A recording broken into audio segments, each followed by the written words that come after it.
Magandang umaga, Ate. Nalaman namin na nagkakaroon ka pala ng problema sa iyong school. Well, narito kami para solusyonin yan. Please, makikain ka ng aming siomay-siomay.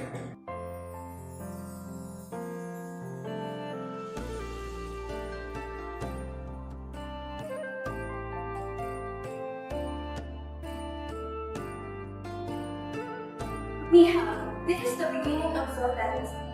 The Zhous gained the power after the fall of the ruling Shang dynasty. Wu Wang led a successful rebellion against the Shuns and founded the Zhou dynasty of China. Its territory encompasses all the former Shang territories and runs through the entirety of the Yellow River. Yes, it's yellow color. The mandate of heaven.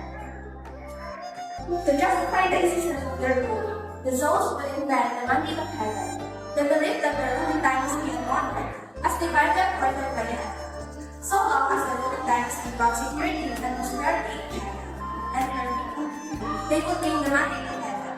It began in 3 millennia, God related the Chinese people and rulers to the stability of the realm. It also began what is called the dynastic cycle, like cultivating rise and fall, rise and fall, rise and fall, and rise and fall of the life. Welcome, Miss Ella. Narinig namin na meron ka daw quiz bukas sa Zhou Dynasty gawa ng sa puro nyo. Okay. Well, narito kami para tumulong. Halika, kainin mo na siomay mo.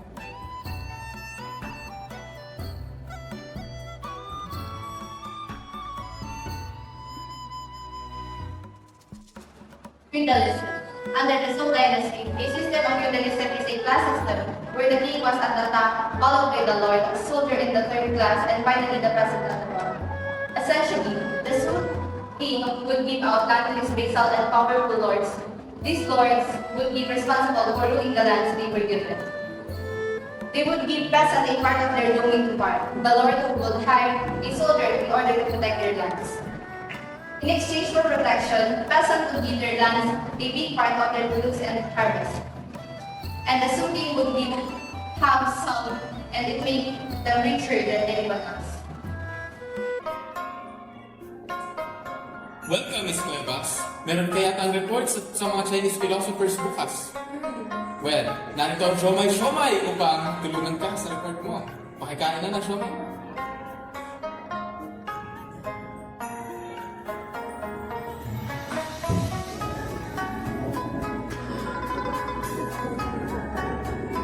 Ni hao, Chinese philosophers have significantly influenced morality and intellect with their profound insights and enduring wisdom.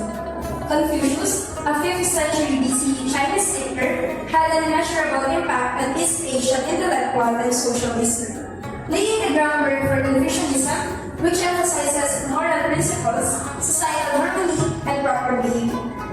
Lao Tzu, an ancient Chinese philosopher, is credited with founding Taoism, advocating for simplicity, spontaneity, and harmony with the natural order.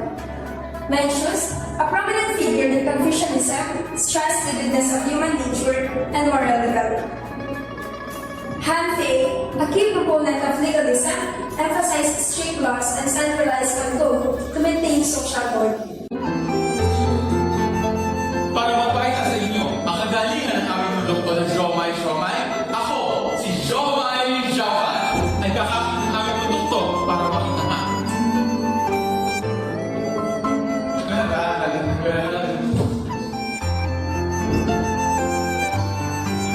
Ni hao, the period of war states. Zhou rule did not last indefinitely. While it was the longest Chinese dynasty to rule China, it fell at the end. Waves of pillaging nomadic Tartars made the dynasty weak. In the end, the feudal system and mandate of heaven that the Zhous introduced would become their doing, as powerful vassals and lords ignored the weak Zhou rule and became independent. The newly independent states would fight against one another in a battle royale to see who would unite China, which became known as the period of warring states.